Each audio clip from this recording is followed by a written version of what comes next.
걸렸어요. 자, 마지막 시간입니다. 이거 돌아가죠? 네. 네. 자, 우리 마지막 시간이고요. 까지 전 시간에 609페이지 보겠습니다. 609페이지. 609페이지에 보면은 이제 오늘은 13장으로 마지막까지만 하면 되겠네요. 609페이지 보면은 이제 양가로 6번 있죠, 그죠? 양가로 6번. 네. 거기 보면은 우상 숭배를 거부하는 성도들의 죽음 있죠, 그죠? 15절 다시 보겠습니다.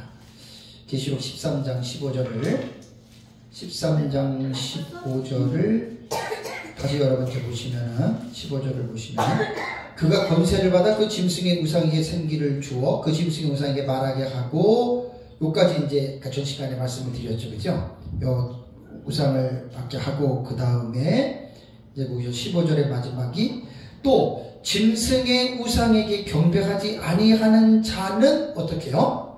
몇이든 다 죽이게 하더라.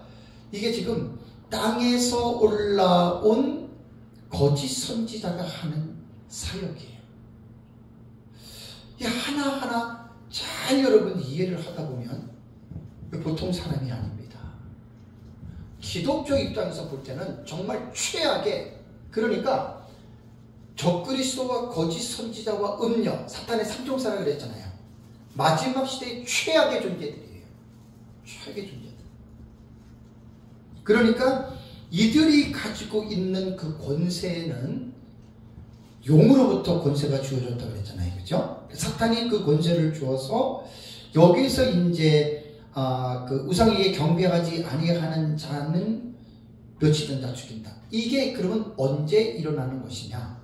그래서 아까 이제 제가 한일의 7년의 해석법에 대해서 전 시간에 이 해석이 도대체 어디서 누가 최초로 다니엘서에 나타난 71액에서 그 한일회를 신약성경 요한계시록과 연결해서 해석한 세계 최초 신학자가 누구냐? 영어 사이트에 딱 쳐보면 히포르투스로 나옵니다. 제 책이 정성욱 박사 책을 가지고 인용한 게 이 사람 거 인용했잖아요, 그죠? 아주 귀한 자료입니다, 여러분. 이거 정말 귀한 자료입니다. 제가 정성욱 박사의 책을 만나지 못했으면 이런 얘기 사실 못해요. 이거를 제가 한 8년 전인가 그때 9년 전에 딱 보고 엄청난 저에게는 힘이 됐습니다. 그러니까 이런 것들이 제가 아까 전 시간에 말한 대로 미 목사님이 한일의 7년 해석을 했는데 이게 역사적 전천년에 나는 정체성으로 세워도 이게 정말 맞다라고 하는 확신이 제가 든 거예요. 그래서 이걸 가지고 제가 지금 계속해서 그 책을 지금 쓰고 이걸 강의하고 있는 겁니다. 잘 여러분 이거 이해하셔야 됩니다. 저는 누가 뭐라 그래도 자신 있습니다. 이게 내 어떤 개인의 어떤 오만한 그런 자신이 아니라 다 객관적인 지금 제 책은 논문성으로 썼잖아요, 그죠? 그런 지식들을 다 제가 좀 모으고 있어요, 제가. 그래서 딱 얘기를 하면 아까도 뭐 말씀하셨지만 들을 만한 자가 듣는 거예요. 귀 있는 자만 듣는 거예요. 아무나 못 들어요. 그래서 하나님이 어떤 일을 하실지는 저는 몰라도 최선을 다해서 제가 할 일이 뭔가 좀 그런 부분에 대해서 지금 그렇게 하고 있습니다. 그러니까 여기서 이제 죽인다. 몇이든 다 죽인다. 그렇다면 여기서 여러분 우리가 생각해야 될 게 그럼 여기서 죽는 사람은 누군가? 불신자는 없습니다. 이거 잘 이해하셔야 됩니다. 지금 적그리스도를 경배하는 데에 있어서 이게 이제 뒤에 666 짐승의 표까지 연결이 되잖아요. 그러니까 그 표를 받지 않는 사람은 적그리스도를 경배하는 사람이 아니고 표를 받는 사람은 적그리스도를 경배하는 자입니다. 그러니까 이 마지막에 한일회의 후반부에 해당하는 이 42달 적그리스도가 통치하는 사탄을 준 권세를 가지고 통치하는 이 42달 후반부에는 적그리스도에게 절대적인 권세를 하나님이 용납하시고 허락하신 거예요. 여기에서 죽는 대상은 성도입니다. 근데 무조건 성도가 죽는 것이 아니라 성도들은 적그리스도의 우상을 거절해요. 아니 받을 수가 없어요. 그래서 죽는 거거든요. 그래서 이제 이 후반부에 중요한 게 여기서 이제 요한계시록을 처음 배우시는 분들은 좀 힘들어도 후반부에 들어가면은 세대주의는 한일의 전체를 대환란으로 보잖아요. 그죠? 한일의 전체가 대환란이 아니라 후반부에 해당하는 이 42달이 이 기간이 완전히 대환란입니다. 요 후반부에. 요게 지금 대환란입니다. 요게. 예?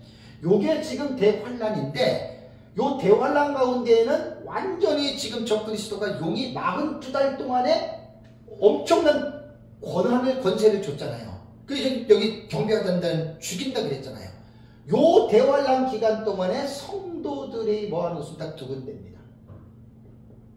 예비초가 있고 그 다음에 여자의 남은 자손들이라고 하는 분명한 두 부류의 사람들이 존재하는 거예요. 그래서 예비초에 들어간 사람들은 말 그대로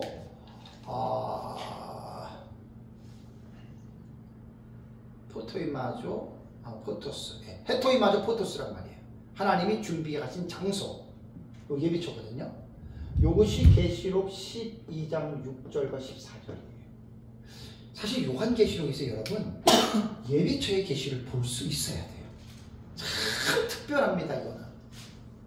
그래서 계시록 12장 6절과 14절이 1260일 동안 한때 두때 반때 하나님이 자기를 위해 예비하신 곳에 양육받는다 그랬죠. 그죠? 요게 예비초란 말이에요. 요게 이제 후반부에 예비초는 어디와 연결이 된다 그랬죠? 시작은 첫째화, 황충화에서 1, 2로 가느냐 1, 2 가느냐가 결정이 되는 거예요. 그래서 제 도표에 보면은 이긴 자, 진 자 이렇게 표현을 하죠. 그죠? 황충화는 사실 되게 어려운 본문입니다. 그건 정말 어려운 본문이에요. 황충화는. 그래서 이제 민 목사님 책하고 제가 써는 책을 잘 첫째 화는 꼭 이해를 하셔야 됩니다. 정말 어려운 부분이기 때문에. 그래서 이 황충화에서 이기는 자냐 진 자냐에 따라서 예비초를 들어가면 대환란하고는 아무런 상관이 없습니다. 정말 어떻게 보면 하나님이 요한계시록을 우리에게 주신 이유는요, 요 성도들에게는 예비초를 교훈한 거예요. 그래서 너희들이 대환란 가운데 예비초에 들어가서 대환란의 보호를 받아라. 요게 어떻게 보면 성도들에게 향하신 하나님의 가장 최선의 하나님의 방법이에요. 그걸 우리가 읽어내야 되는데 안타깝게도 많은 사람들이 요한계시록에서 예비초를 못 보고 있어요. 특히 세대주의자들. 이 예비초를 못 보니까 환난된 휴거를 말하는 거예요. 휴거될 필요가 뭐 있어요? 여기 예비초 들어가면 전혀 대환란하고 상관이 없는데, 그리고 교회가 공중으로 이건 말이 안 되는 거예요. 그래서 세대주의는 지금도 그렇게 믿고 있는 이제 해석들이기 때문에 예비초에 대해서는 여러분 우리가 분명하게 알아야 되고, 여기서 죽는 자들이 여자의 남은 자손들입니다. 예비초 못 들어갔잖아요. 이들은 그냥 대환란에 노출된 사람이에요. 이거는 요즘 버전으로 이해를 해야 돼요. 자, 만약에 지금 전 세계가 하나의 어떤 단일 국가는 되진 않았지만 전 세계에 가장 영향력을 미치는 네 짐승 중에 연합국가를 가진 사람들이 이 둘째와 유브라데 전쟁에서 승자가 됩니다. 승자가 되면 그 나라가 막 핵전쟁에서 유브라데 전쟁으로 세계 인구 3분의 1이 죽었잖아요. 난리가 난 거예요. 아유, 여러분 끔찍합니다. 이거 지금. 거기서 이제 파워를 잡고 전 세계를 지배하는데, 뭐 이때에 우리가 전쟁이 끝나고 단일 국가가 형성이 됐다라고도 볼 수는 있겠습니다만은 그건 확실한 건 아니에요. 어쨌든 후삼만이 시작될 때 유브라데 전쟁이 날 때는 단일 국가 안 될 거예요. 그 전쟁을 끝나고 나서 이제 혹시라도 그 네 번째 짐승의 권세를 가지고 나머지, 그러니까 42달 동안 딱 여러분 7번째 제국은요, 한일의 7년 동안 사실은 이렇게 그 세계를 지배하지만 실질적으로 강력하게 통치하는 기간은 42달입니다. 왜 42달인 줄 아세요? 계시록 17장을 가보세요. 여러분 이런 것들이 딱 해답이 나오는 계시록 17장의 10절을 한번 볼까요? 자, 계시록 17장 10절을 보겠습니다. 또 7 왕이라 그랬죠.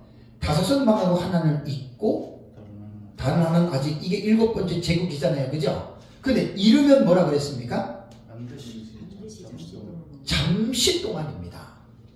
그러니까 어떻게 보면 요 마지막 일곱 번째 제국, 요 하늘에 요거면 이게 잠시잖아요. 그죠? 모든 제국들이 몇백 년, 몇천 년씩 어떤 세계의 패권을 쥐고 있었잖아요. 그죠? 잠시라는 말이 요걸 말하는 거예요, 여러분. 성경이 다 나오잖아요. 그죠? 성경이 성경을 해석해 주잖아요. 잠시 동안 말입니다. 그래서 적극적으로 일곱 번째 제국이 하나님을 향하여 대적하는 일이 요 후반부 대환란이란 말이에요. 요게 대환란이에요.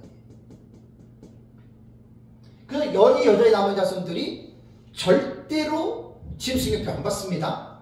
생명책에 기록된 자는 택자들은 절대로 안 받습니다. 죽는 거예요, 여기서. 그래서 며칠은 다 죽인다. 왜? 짐승의 표를 안 받으니까. 그러니까 요 부분은 이제 뒤에 조금 더 자세하게 우리가 볼 필요가 있는데요. 그 다음에 이제 계시록 17장 보기를 보십시오. 17장 6절을 보겠습니다. 6절 시작. 또 내가 보매 이 여자가 음녀입니다. 성도들의 피와 예수의 증인들의 피에 취한지라 내가 그 여자를 보고 놀랍게 여기고 크게 놀랍게 여기니. 자, 음녀가 성도들의 피와 예수의 증인들의 피에 취했다는 말은 많이 죽인다는 거거든요.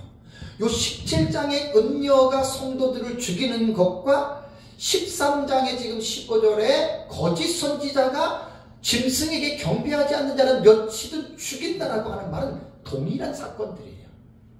그러니까 13장에서 말하는 거짓 선지자는 아까 말한 대로 정치적인 리더예요. 적그리스도 밑에서 있는 리더자이기 때문에 이 거짓 선지자에 의하여 그 밑에서 하부 조직에서 수종드는 단체가 뭐냐면 종교 집단입니다. 이게 종교 통합을 통해서 전 세계 종교가 하나가 돼서, 그러면 타겟은 어디입니까? 기독교입니다. 예수 믿는 사람입니다. 지금은 우리나라 민주주의 국가에서는 예수 믿고 뭐하나 상관없잖아요. 이슬람 세력 보세요. 공산주의 보세요. 힌두교 보세요. 극한 지역에서는 지금도 예수 믿으면 죽입니다. 이게 마지막 때는 전 세계가 다 이렇게 되는 거예요. 대한민국도 예외 없습니다. 전 세계가 다 이렇게 되는 거예요. 완전히 삭막합니다. 그러니까 성경을 안 보면 내일 우리가 어떻게 알겠어요? 모르잖아요? 성경은 요한계시록은 장차될 일들을 기록했잖아요. 그래서 요한계시록을 통해서 앞으로 어떻게 일어날지를 우리가 아는 거예요, 여러분.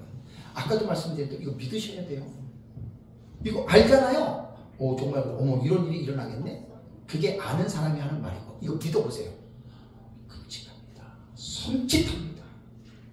그러니까 계시록을 그냥 알고 설교하는 사람하고 이 계시록을 믿고 설교하는 사람은 똑같은 내용이라도 전하는 이 감정이 전혀 달라요. 저는 지금 이거 지식으로 전하는 게 아니에요. 이게 분명히 앞으로 이런 일이 일어납니다. 적그리스도에 의하여, 거짓 선지자에 의하여, 음녀에 의하여 두둔된 문장을 딱 뽑아볼 때는 다 예수 믿는 사람 죽이는 거예요. 그 피에 취한단 말이에요. 많이 죽인다는 거예요. 여러분 이거 믿어보세요. 주여 소리가 안 나와요. 그러니까 이거를 우리가 가르쳐줘야 되는 거예요. 성도들에게. 이게 두중인들의 사역입니다. 마지막 때에는. 제가 늘 두중인만 나오면 제가 강력하게 얘기를 하잖아요. 목사의 설교가 뭐예요? 여러분 예수 믿고 복 받고 잘 먹고 잘 살고 부자 되고 우리 출세하면서 삽시다. 그건 아니에요. 그건 절대 아니에요. 마지막 때에는 전 세계가 대환란에 빠지게 되면 어떠한 환란이 있더라도 여러분들은 믿음을 포기하면 안 됩니다. 마지막 때로 본다면 짐승의 표 받으면 여러분들이 지옥 갑니다. 이렇게 가르쳐야 돼요. 그것이 14장에 나와요. 14장에. 공중에 날아가는 세 천사가 외치지요. 첫째 천사, 둘째 천사, 셋째 천사. 두 번째 천사가 외치는 외침, 세 번째 천사가 외치는 외침 속에서 짐승의 표를 받으면 영원토록 너희들은 쉬지 아니하는 유황불에서 불면서 떨어진다. 이게 셋째 천사가 말합니다. 그러면 이거는 두중인들의 사역이잖아요. 언제 일어나냐? 이건 전반부에 일어나는 거예요. 두중인들의 사역에서. 그러니까 요한계시록 딱 읽으면 이 사건이 여기냐 땅이냐 하늘이냐 그게 저기 도표예요. 저게 종합 정리되는 거예요. 이런 딱 그 이루어진 조화스러운 종합된 정리적인 지식을 갖고 요한계시록을 읽어나가면 감탄을 안 할래 안 할 수가 없습니다. 저는 이 부분만 보면 나는 이 사실을 믿거든요. 이걸 믿는데 지금 우리나라 같은 데서 자유민주주의 국가에서 여러분 예수 믿는다고 교회 간다고 감옥에 집어넣고 때리고 죽이고 그러지 않잖아요. 그죠? 근데 우리 대한민국에 있는 그리스도인들한테 만약에 지금 제가 하는 종말론에 나타난 이거를 만약에 설교를 한다고 생각해 보십시오. 종말론에 대해서 아무것도 모르는 성도들이 여러분 어떻게 받아들일 것 같아요? 솔직히 얘기해보세요.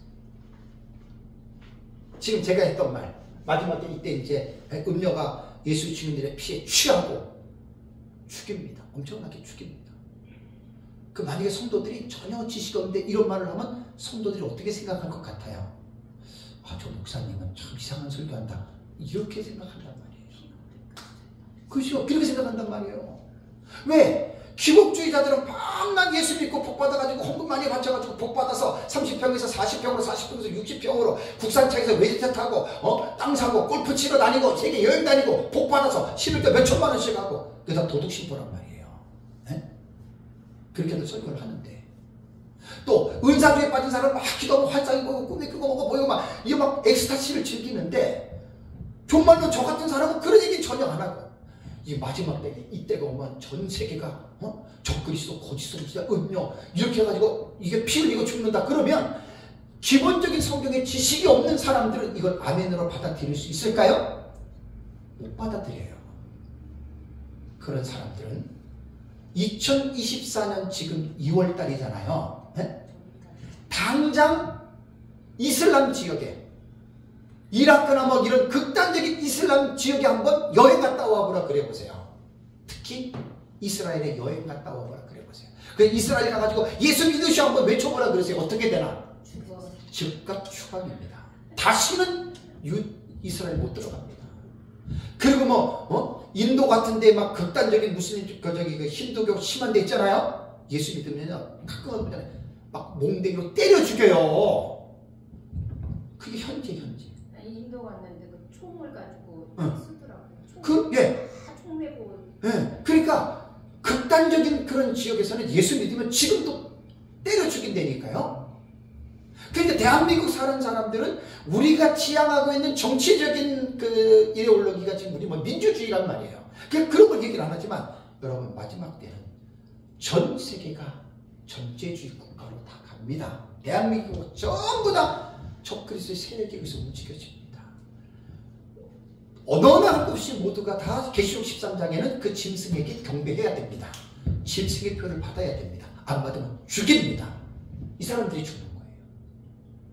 아이 목사님 참 이상하시네. 무슨 설교를 그게 그러니까 성경을 모르는 사람들은 이런 얘기를 아멘으로 못 받아들여요. 왜? 지식이 전혀 없잖아요.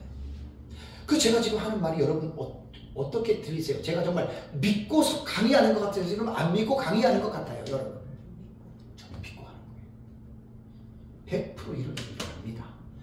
그래서 정신을 차려야 돼요. 그래서 정신을 차려야 돼요.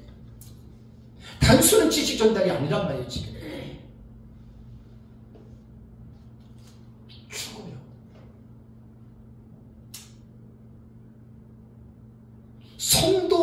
성도들과 예수의 증인들의 그 여자가 피에 취했다.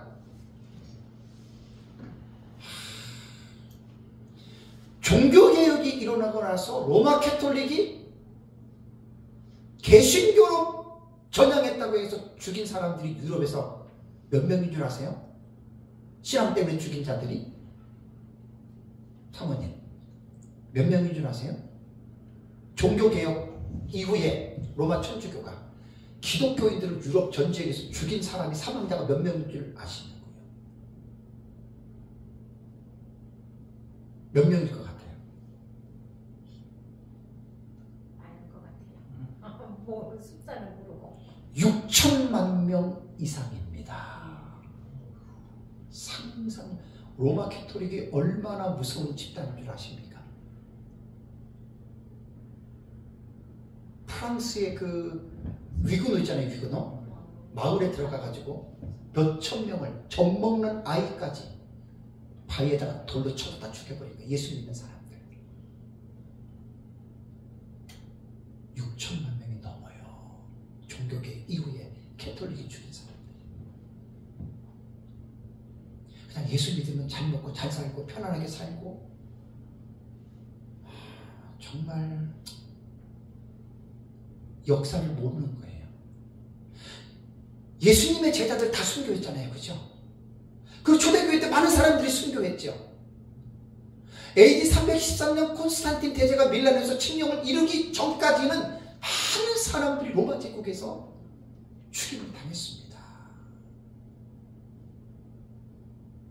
그리고 392년에 데오도시오 황제 때에 기독교를 로마의 국교로 인정하면서부터 기독교가 지하에서 지상으로 올라오면서, 그때부터 정통 기독교는 로마 제국이라고 하는 정치적인 이데올로기에 완전하게 하신여로서 사용이 되면서 그때부터 기독교가 변질되기 시작한 거예요.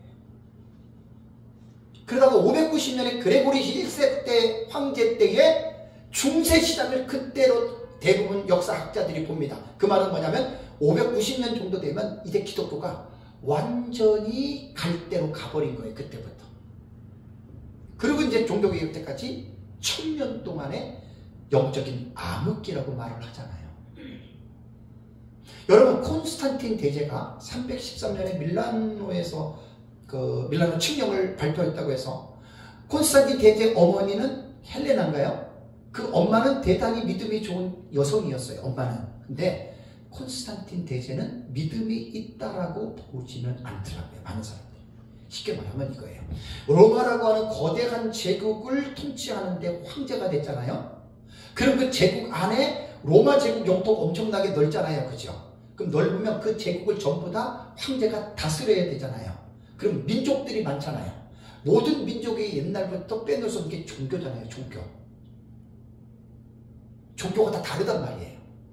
그러면 내가 그 모든 나라를 통치하는데 종교가 다르다? 종교 분쟁 때문에 분쟁이 일어난다. 그러면 제국이 시끄럽겠죠. 그죠?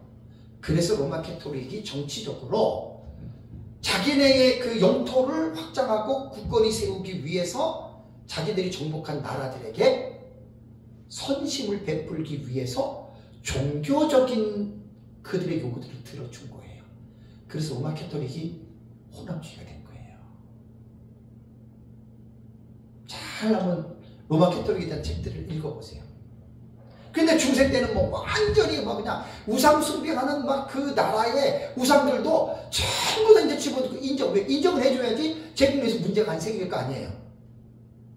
완전히 중세 청년은 영적인 암흑시기입니다. 종교개혁 때까지. 그러다가 하나님이 루터에 의해서 1517년에 종교개혁을 일으키게 한 거예요. 그 다음에 칼빈, 찌빈 그런 사람들을 통해서.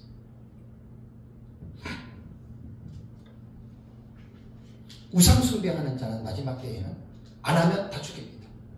요 바로 성도들이 죽는 거예요. 성도들. 그래서 마지막 때의 두 증인들은, 목사들은 성도들에게 어떤 설교를 해야 되냐면, 여러분 신앙생활 하실 때 한 발은 세상에 한 발은 교회에 이렇게 타협적인 신앙생활을 하지 마시고 여러분들은 항상 이기는 신앙생활을 해야 됩니다. 이렇게 설교를 해야 돼요. 아멘. 그럼 이렇게 설교해야 되는 근거를 제가 요한계시록에서 한번 대볼까요? 계시록 7교회에 두 가지의 공통적인 내용이 나오죠. 빼놓지 않고 똑같이 한 거예요. 귀 있는 자는 성경이 교회들 하시면 들을지어다 꼭 7개 다 했어요. 또 하나는 이기는 자는 그랬죠. 이기는 자는이라고 하는 리콘티예요. 헬러. 리콘티 이 동사는 분사입니다. 현재 능동태입니다. 분사라고 하는 말은 뭐냐면 진행하는 거예요. 진행. 어느 시대든지 그리스도인들은 어떻게 항상 이기라는 거예요.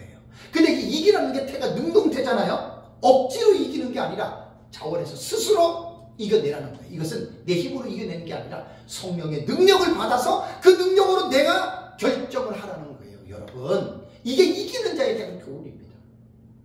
요한계시록을 기록하던 그 1세기 당시나 중세나 지금이나 앞으로나 교회는 성도들은 이기는 자가 되어야 됩니다.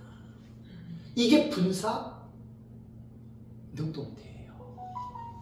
현재이란 말이 현재형. 항상 현재 이겨야 돼요. 그리고 제가 헬라어에서 동사만 나오면 문법적 읽기를 아까도 말씀드렸잖아요. 문학적 해석법. 되게 중요한 거예요. 우리 솔직한 얘기를 한번 돌아봅시다. 한국교회 지금 성도들 이기는 신앙생활 합니까? 지는 신앙생활 합니까? 솔직한 얘기를 한번 보세요. 심각한 거예요. 그런 거 보면 성경을 제대로 못 읽는 거예요. 지금 선교자들이 이기는 자라고 하는 동사 하나도 제대로 못 읽는 거예요. 지금 분사 현재 능동됩니다. ing의 진행이에요. 그러니까 항상 우리가 이기는 자가 되어야 됩니다. 신앙생활은 이기는 자가, 그게 7교회에서 공이 말하는 내용이에요. 다음에 16절 17절 보겠습니다. 16절과 17절 13장 마지막 부분인데, 자, 그가 모든 자고 작은 자나 큰 자나 부자나 가난한 자나 자유인이나 종들에게 그 오른손에나 이마에 표를 받게 하고 누구든지 이 표를 가진 자 외에는 매매를 못하게 하니 이 표는 곧 짐승의 이름이라 그 이름에 수라라는 말을 했습니다. 그 다음에 18절에 지혜가 여기 있으니 총명한 자는 그 짐승의 수를 세워보라. 그것은 사람의 수니 그의 수는 어떻게 해요? 666이라. 그래서 609페이지에 보면은 적그리스도의 우상의 표식이 있잖아요. 그죠? 그러니까 여기서 이제 적그리스도가 거짓 선지자가 적그리스도의 우상을 만들어 놓고 모든 사람으로 그 우상에 경배하게 하죠. 그 경배하게 하는데 그것을 간단하게 그냥 끝나는 것이 아니라 그 우상의 표식을 사람들에게 딱 심어줘요. 이마나 오른손에 666의 스티그마를 딱 표를 찍어줍니다. 그러면 이마나 오른손은 모든 사람들이 딱 그 사람을 보면은 첫 번째 딱 볼 수 있는 데가 이마나 손이죠. 그죠? 그래서 표를 받았으면 이 사람은 적그리스도를 지금 하나님으로 믿는 자. 이게 표시가 딱 눈에 띄게 나오는 거예요. 그래서 어떻게 마지막 때에는 그 짐승에게 경배하지 않는 자는 며칠 다 죽인다라고 하는 말은 666표를 받았느냐 안 받았느냐를 보고 안 받은 자를 죽이는데 그 자들이 다 성도들입니다. 예비처에 들어가지 못했던, 어떻게 보면 하나님의 경고의 말씀을, 이기라는 경고의 말씀을 우습게 여기면서 살다가 예비처를 못 들어가고 후손님은 대관에 떨어지네. 그러니까 이 사람들은 떨어지면 알아요. 자기들이. 그래서 성도들은요, 목회자가 올바른 설교를 할 때 성도들은 순종해야 됩니다. 잘못된 말을 순종하라는 말이 아니에요. 올바른 말씀에 단서를 제가 답니다. 그래서 후삼년만 대관란에 떨어진 자는 불순종하다 떨어진 거예요. 자기들이 알아요. 양심적으로. 그래서 이제 여기서 그럼 짐승의 표 때문에 사람이 죽는 것은 한일의 기간 중에 언제일까? 이거 되게 중요해요. 여러분, 짐승의 표가, 그러니까 적그리스도가 출현은 이제 한일이 시작부터 보잖아요. 그죠? 한일 시작할 때 적그리스도 출현한 거예요. 그럼 출현하면은 짐승의 표가 우상이나 그 표는 언제 시작할 것 같아요?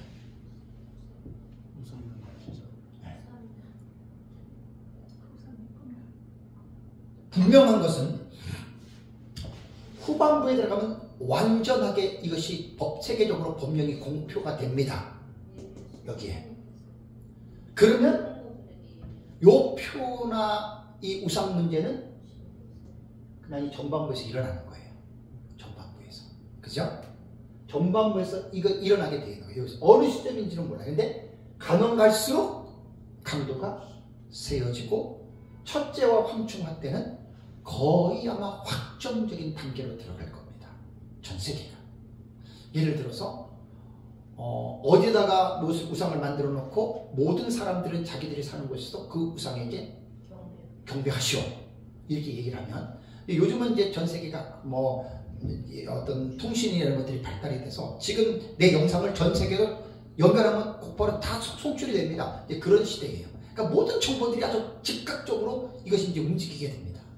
그래서 한일회가 시작될 때 언제인지 모르지만 이제 거기서 저기서 이제 출연할 때 여기서 처음에 시작할 때 스타트가 됐고, 여기서 이제 막 우상을 만들고 뭐 하고 이제 이렇게 되다가 황충하는 우리가 신앙, 하나님의 신앙을 연단하는 우리가 그 화를 보잖아요. 그죠? 요거는 요 가능성이 큰 걸로 봐야 돼요. 황충하. 단 짐승의 표는 황충하의 특징이 뭐죠? 5개월간이죠? 괴롭히는 기간이. 근데 5개월간 기간 동안에 하나님께서 뭘 명령하셨어요? 사람의 생명은 손대지 말라. 그렇죠? 그러니까 그것 때문에 여기서 죽는 사람은 없어요. 근데 이 황충하가 끝나고 후반부로 넘어가면서 유브라데 전쟁이 일어나고 3분의 1이 죽으면서 예비처에 못 들어간 성도들이 있을 거 아니에요. 여기부터는 완전히 절대적인 통치가 이루어집니다. 그래서 이 후반부에서 사람들이 죽는 것으로 보면 됩니다. 그리고 짐승의 표가 미치는 범위는 16절에 그가 모든 자 곧 작은 자나 큰 자나 부자나 가난한 자나 자유인이나 종들에게 그 오른손이나 이마에 표를 받게 하고 그랬잖아요. 그죠?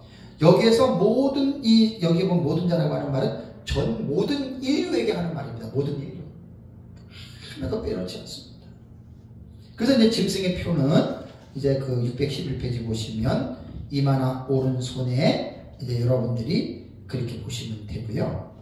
그렇게 보시면 되고, 그 다음에 17절을 보겠습니다. 책들을 나중에 다 읽으시면 되니까 17절 보겠습니다.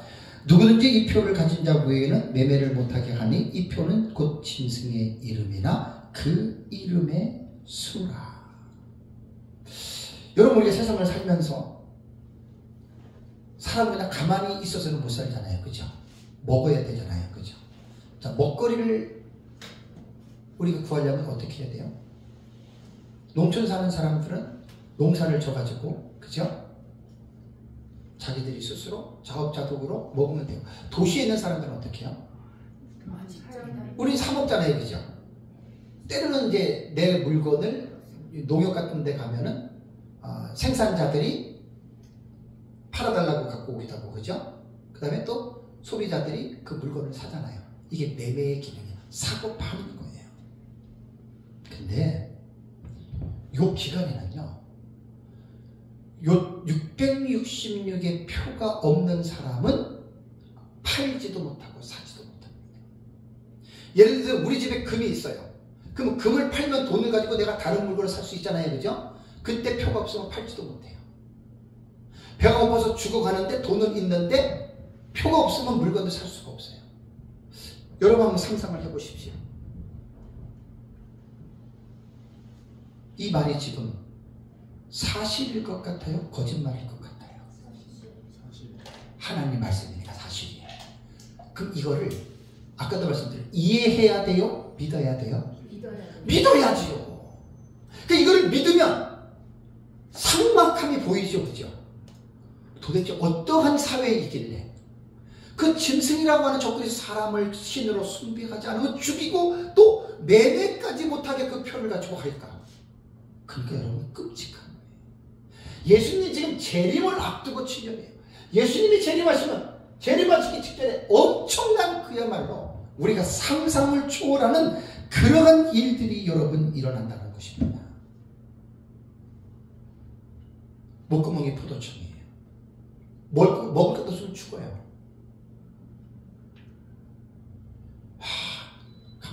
나도 뭐 굶어본 적은 없지만 한번 상상해 보세요. 자, 못 사요. 우리가 지금 예를 들어서 지금 대환란이에요. 우리 딱 믿는 여자의 나무에 못 들어갔어. 그 식량이 다 떨어졌어.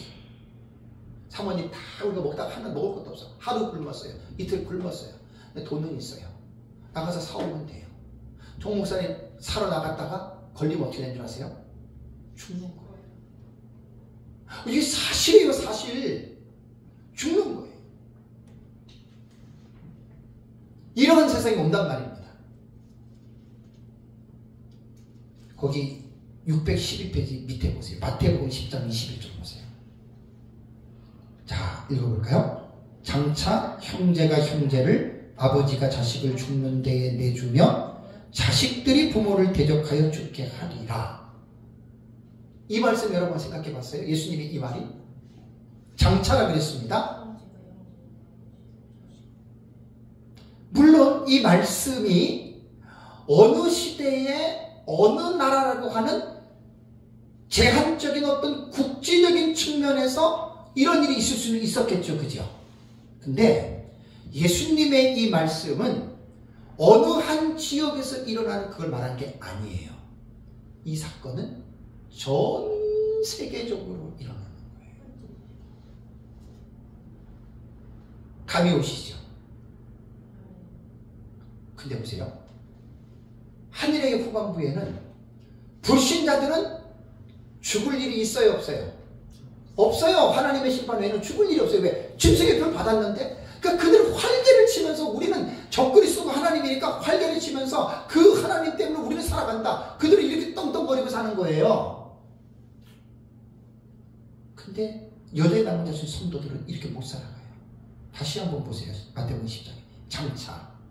장차라고 하는 이 부사는 어느 시점이 아닌 앞으로 일어날 어느 시점인데 아무도 몰라요. 근접 미래인지 아니면 먼 미래인지는 모르지만 여기서 우리는 장차를 예수님의 종말의 이 사건으로 가지고 오면 정확하게 해석이 돼요. 형제가 형제를, 아버지가 자식을 죽는데 내어준다 그랬죠. 자식들이 부모를 대적해 죽게 한다. 뭘 것 같아요? 뭘 것 같아요? 이 말씀을 이 위치로 가지고 오면 가족이 5명이 있는데 다 예수 믿어요. 교회 다녀요. 근데 여러분, 교회를 다녔다고 다 구원받은 사람 아닙니다. 구원받은 가족도 있고 구원받지 못한 가족도 있겠죠. 그죠? 이때 가장 중요한 이슈는 뭐냐면 짐승의 표를 받으라는 거예요. 짐승의 표를 안 받으면 죽인다는 거예요. 근데 가족이라고 하는 것은 끈끈한 정이 있습니다. 이거는 다른 사람들은 몰라요. 다른 사람들은 몰라요.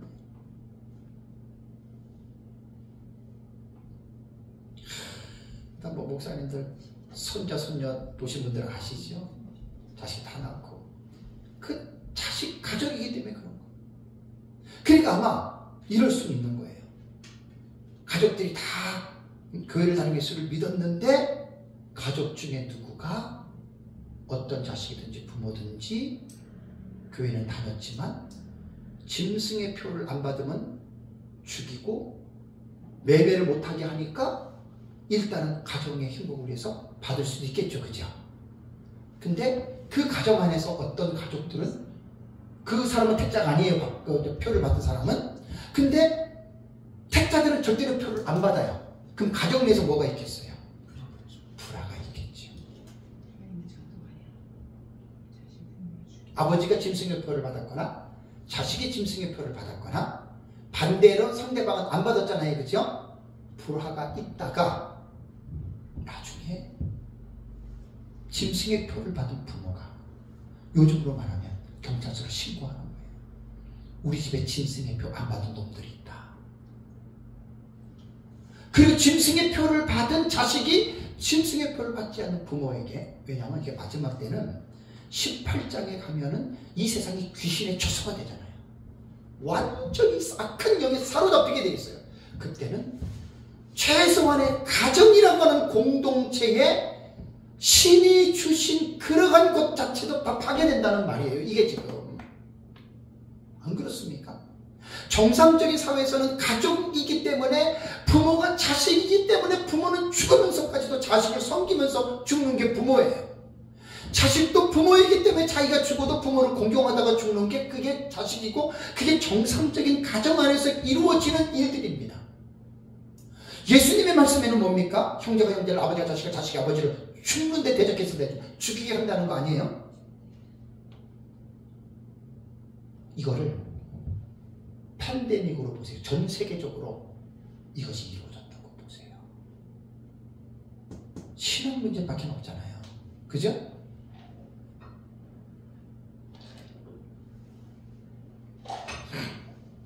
그렇게 교회를 같이 다니고 적그리스도 나타나기 전에는 아버지 말을 그렇게 잘 듣던 자식이 불택자란 말이에요. 그럼 침식을 받아요. 그렇게 아버지에게 존중하고 아버지를 존경하고 사랑했는데 침승배를 받았어요. 그럼 마지막 때는 귀신의 처소가 되잖아요. 세상에. 사탄이 컨트롤하는 거예요. 저는 이 본문을 이렇게 이해합니다. 그 여러분들은 이렇게 안 본다면 이 본문을 어떻게 여러분 적용하실래요? 전 세계적이니까 제가 말하는 이거밖에 없죠. 그렇죠? 절대로 다른 시나리오는 안 나와요. 전 세계적이라고 얘기하죠. 여러분, 제가 요한계시록을 면 목사님한테 배우고 깨닫고 나서 엄청난 기쁨도 있었지만 두려움도 있었고, 이걸 좀 영화로 제가 만들고 싶었다 그랬잖아요. 근데 저 요한계시록 좀 도표 영화로 만들면 좀 미안한 얘기지만 우리나라에서 만들 감독이 없어요. 스티븐 스필버그 같은 세계적인, 그것도 저런 영화 만들려면은 아마 수천억 내지 아마 1조 정도만, 내가 구상하는 거는 그거예요. 7번째 제국 4대 열강의 전쟁 이런 거 아주 핵전쟁이거든. 그걸 영화로 한번 만들어 보세요. 근데 이게 한 가지 사건만이 아니잖아요. 요한계시록에. 네? 이런 가지 사건들을 전부 다 집어넣으려면 2시간, 3시간 가지고 놀이 들었습니다. 저는 믿어요. 저는 요한계시록 말씀 저는 믿는다고요. 이 말씀을 믿기 때문에 더더욱 정말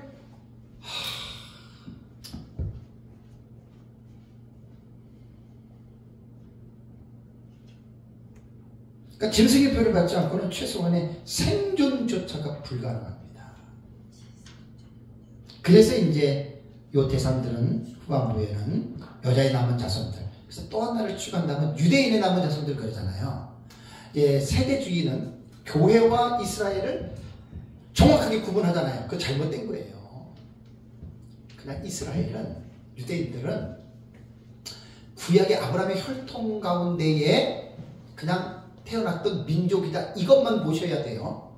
그리고 지금 유대인들을 12지파로 구분하는 것은 불가능합니다. 불가능해요. 이건 어떻게 보면 되냐면 주전 722년에 북이스라엘이 아수르에서 멸망했죠.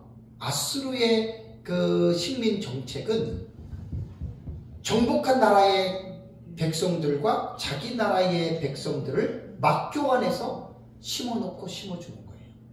그게 뭐냐면 이제 문화라든가 이런 것들을 동일화시키기 위해서 그렇게 한 거예요. 아수르의 식민 정책은 그렇게 했거든요. 그러니까 그때 이스라엘 사람들이 아수르로 간 사람들이 많이 있었거든요. 사마리아에 있는 사람들이. 그 사람들이 거기서 오랫동안 살다 보면 그 나라 사람으로 문화가 동화가 되겠죠. 그죠? 586년에 남은 유다가 망했잖아요. 많은 사람들이 바벨론으로 포로로 잡혀갔잖아요. 1차, 2차, 3차. 그리고 예레미야를 통해 가지고 너네가 이제 그 다니엘 예언도 있지만 70년 포로가 끝나면 너희는 고국으로 돌아가라 그랬잖아요. 다 돌아간 게 아니에요. 이미 바벨론에서 돈 벌고 똑똑한 사람 터닫고 부자가 된 사람은 절대로 안 들어갈 거 아니에요. 그죠? 자, 그러면 그렇다고 칩시다. 그리고 이제 AD 70년에 디도 장군이 예루살렘을 멸망시켰죠. 자, 그것도 그런다고 칩시다. 약 60년 뒤에 130년에서 135년, 131년에서 135년 하드리아누스 황제 때에 유대인들이 바코크바를 중심으로 해서 로마의 2차 반란을 일으킵니다. 보나마나 뻔하죠. 완전히 그냥 수대반 만들어 놓고 하드리아누스가 예루살렘에 있는 놈들 전부 다 내쫓아버려. 그리고 무슨 일이 있어도 유대인들은 예루살렘 못 들어와. 그리고 예루살렘 이름도 도시 이름도 바꿔 팔레스티나로 그렇게 된 거예요. 그리고 이스라엘 백성들은 그 이후에 공식적으로 예루살렘을 들어간 적이 없습니다. 다 뒷돈 주고 돈 주고 돈 많은 사람들 그 통치하는 그 사람들에게 돈 주고 들어가 가지고 예루살렘 보고 나오고 이렇게 한 거예요. 그러다가 언제 이스라엘이 그 땅을 들어간 줄 아세요? 1차 세계대전 끝나고 1948년. 와, 이런 기적이 없어요. 이것도 스토리가 되게 많아요. 영국에 의해서 정치적인 딜입니다. 딜. 넣어준 거예요. 그래서 이스라엘 백성들이 1948년에 이게 우리 땅이야 해서 살던 그 팔레스틴 사람들을 내쫓고 거기부터 이스라엘이 자기 둥지를 튼 거예요. 그게 이제 팔레스틴과 이스라엘의 전쟁이 그때부터 시작된 거예요. 여러분 입장을 바꿔놓고 생각해 보십시오. 원래 지금 팔레스틴 땅에 살고 있는 사람들은 아랍 사람들입니다. 아랍 사람들. 블레셋 사람 아니에요. 블레셋은 아마 그 바벨론이 586년에 예루살렘을 멸망시켰잖아요. 그죠? 그 이전에 예루살렘 멸망시키면서 저 두로 시돈부터 쭉 내려 블레셋까지 전부 다 멸망시켰어요. 그때 흩어졌다고 다 보더라고요. 학자들이. 지금 팔레스틴 사람들 블레셋하고 아무런 상관없어요. 그냥 아랍 사람들이 팔레스틴 땅에 그냥 수백 년 동안 살았던 거예요. 그냥. 근데 갑자기 이스라엘 백성들이 성경 딱 하고 이 땅 우리 땅이야. 창세기 봐. 아브라함의 하나님 주신 땅이야. 이렇게 얘기를 한 거예요. 그러면 유대인이나 우리는 인정을 하지만 세상 사람들 인정하겠어요? 135년에 쭉 쫓겨나가지고 1400년이면 어떻게 됩니까? 약 1400년이 넘도록 지들은 거기 못 들어가고 다른 나라 사람들이 계속해서 살았는데 그리고 거기 살던 사람들이 쫓겨나고 하는데 졸지에 그냥 거짓 신사가 된 거예요. 그래서 서한 지역하고 저기 가자 지구 이렇게 나눠진 거 아니에요? 그래서 이스라엘에서 중동에서 전쟁이 4차 전쟁이 일어났습니다. 4차 전쟁. 유명한 그 6.1 전쟁도 있고요. 그죠? 여러 가지 전쟁들이 있잖아요. 4번 일어났는데 이번에 하마스하고 이스라엘 전쟁은 5차 중동 전쟁으로 학자들이 본 것이 있지만 5차 중동 전쟁은 아닙니다. 지금. 곧 마무리가 될 겁니다. 어떻게 되든. 그러면은 팔레스틴 사람 입장으로 볼 때는 멀쩡하게 잘 살고 있었는데 들어와가지고 성경 갖고 와가지고 쫓아내고 여러분 얼마나 억울합니까 여러분. 만약에 일본이 우리나라에 그 20세기에 들어와가지고 강제 점령했잖아요. 우리나라는 뭐 했어요? 그놈들 쫓아내려고 독립운동 일으켰잖아요. 독립운동을 일으키는 과정에서 일본 순사 찔러 죽이고 폭탄 던지면 우리나라 사람들은 뭐예요? 영웅이고 일본 사람들이 볼 때는 테러예요. 테러. 이스라엘과 지금 하마스 전쟁은 바로 그겁니다. 누가 옳으니 누가 틀리니 말할 수 없는 거예요. 절대로 끝이 안 나요. 그래서 두 국가 해법을 써가지고 했지만 하마스가 이번에 저지른 만행은 자기네들이 질것 뻔하거든요. 근데 이스라엘에서 몇백 명 죽이고 200명 넘게 잡아갔잖아요. 여러분 이스라엘 보통 사람들 아닙니다. 그 뜻 미지근한 사람 아닙니다. 네타냐후 이번에 하는 거 보세요. 그러니까 이스라엘이 살아남는 거예요. 그냥 다른 전 세계가 이제 그만하고 휴전해라. 그럴 것 같으면 이스라엘은 벌써 망했습니다. 거기 데려받으면 말로 갚는 나라예요. 그게 또 알-악사 사원에서 이제 예배 그 기도하는데 유대인들이 다가 발로 차고 막 그랬잖아요. 근데 그것에 뭉풀이가 나서 했는데 하마스 이번에 전쟁을 보니까 그것 때문에 그런 게 아니에요. 오래전부터 엄청난 준비들을 했어요. 땅굴 기가 막히죠. 그리고 미사일 수백만 발이 넘습니다. 포탄. 그 미리 다 준비한 거예요. 그래서 그 사건을 통해서 이제 터뜨린 거지. 상당히 여러분 이런 것들은 우리가 어떤 역사의 사건을 하나를 한 면으로만 우리는 봐서는 안 됩니다.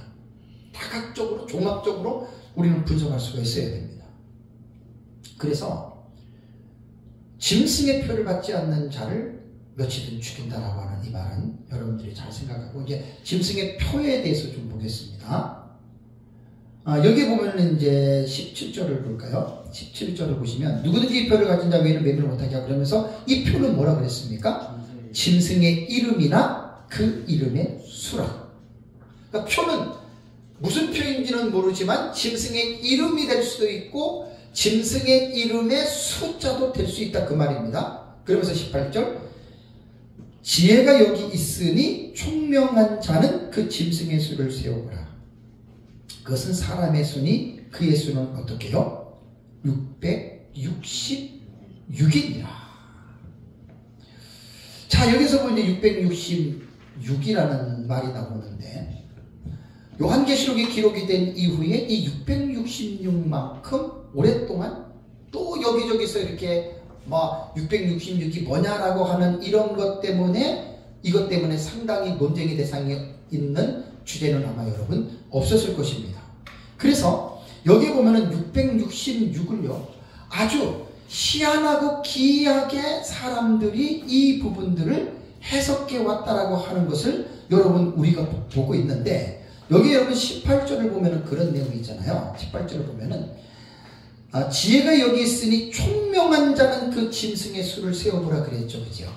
그러면 666이 뭐냐는 거예요. 666. 그러면 666이라고 하는 이 헬라어 단어를 보면은 헥사이코시오스라는 말이 600이고요.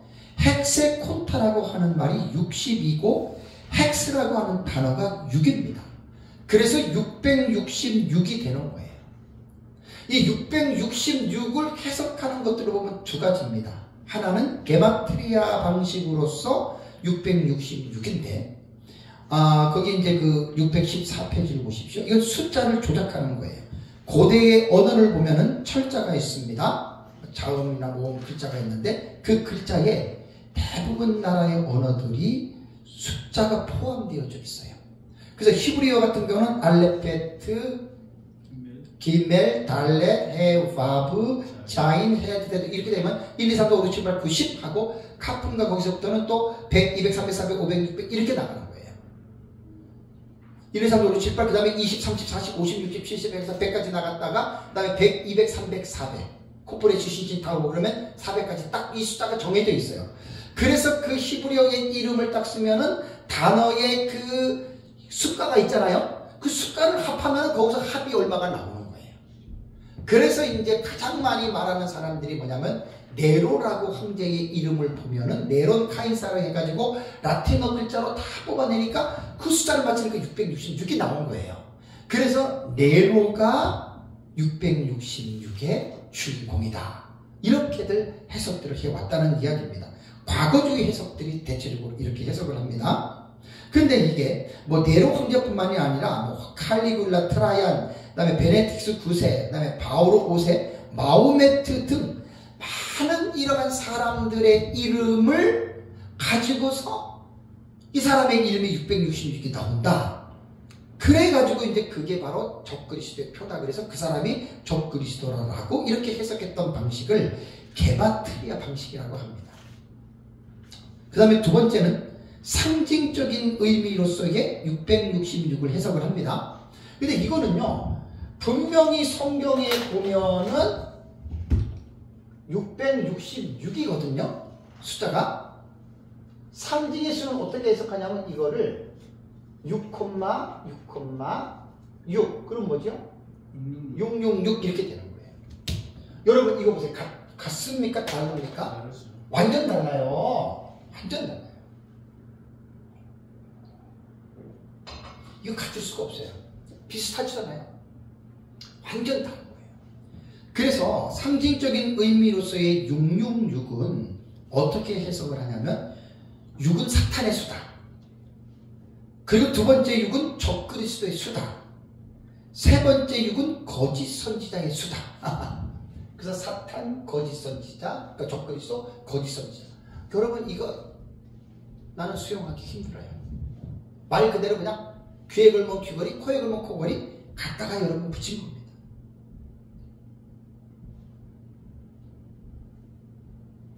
그래서 이것도 뭐 나름대로 이렇게 말하는 사람들의 얘기를 들어보면 일리는 있지만, 그죠? 일리는 있지만 이 666이라고 하는 이것은 우리가 성경에서 말하고 하는 것과는 분명히 다르다는 말입니다. 그러면 제 책 616페이지 밑에를 가보세요. 그럼 도대체 666이 뭐냐? 이게 짐승의 이름이나 수라고 얘기를 했는데, 그럼 이자가 분명히 적그리스도일 텐데, 그럼 이 적그리스도가 도대체 언제 어떻게 나타나느냐? 그래서 요한계시록은요, 성경은 하나만 보면 안 돼요. 그 하나의 내용을 가지고 전체적인 것으로 여러분 확장해서 보면은 적그리스도에 대한 계시들이 이 666표만으로 나타나는 게 아니잖아요, 그죠? 계시록이 여러 군데 나타나잖아요. 그러니까 이겁니다. 660의 짐승표는 후반부에 떨어지지만 이 적그리스도의 존재는 하늘에 시작되기 전부터 나오잖아요, 그죠? 그리고 이 적그리스도가 요 표 하나만 가지고 보면은 되게 고민이지만 이것뿐만 아니라 몇 가지의 현상들이 요한계시록에 나타나잖아요. 그러니까 꼭 666이라고 하는 그 표에 대해서만 여러분들이 관심을 기울이지 마시고, 그 적그리스도는 분명히 적그리스도의 이름이나 그 이름의 수라고 얘기를 했기 때문에 적그리스도가 나타나는 현장을, 역사적인 현장을 본다면 어떻게 해요? 666은 자연히 해결이 되는 겁니다, 여러분. 이게 그런 뜻이에요.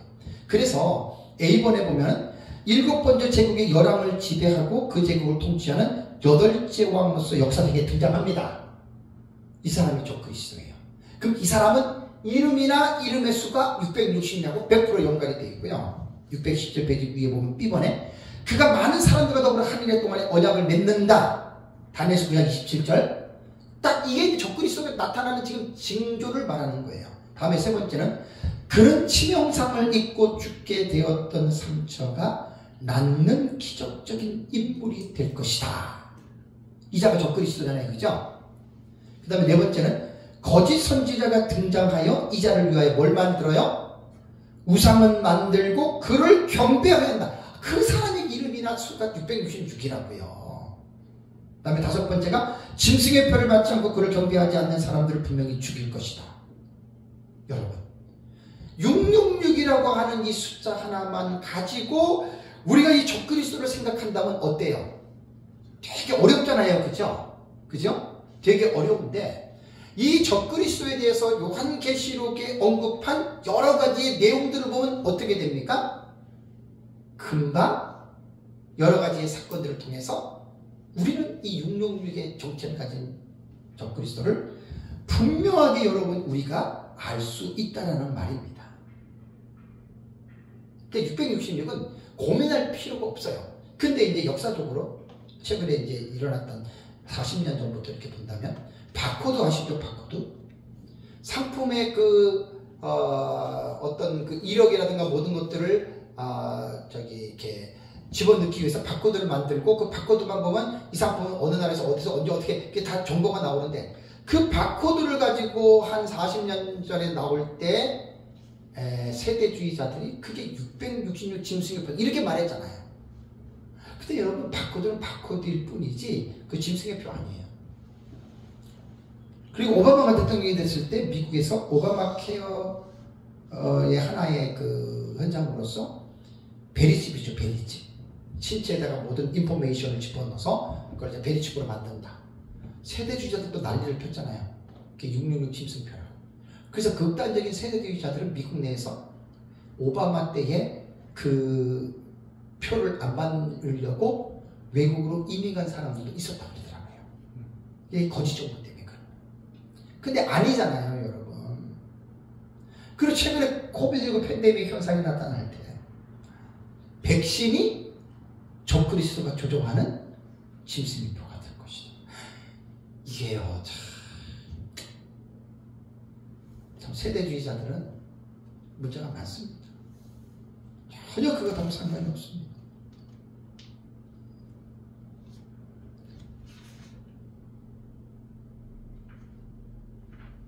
네.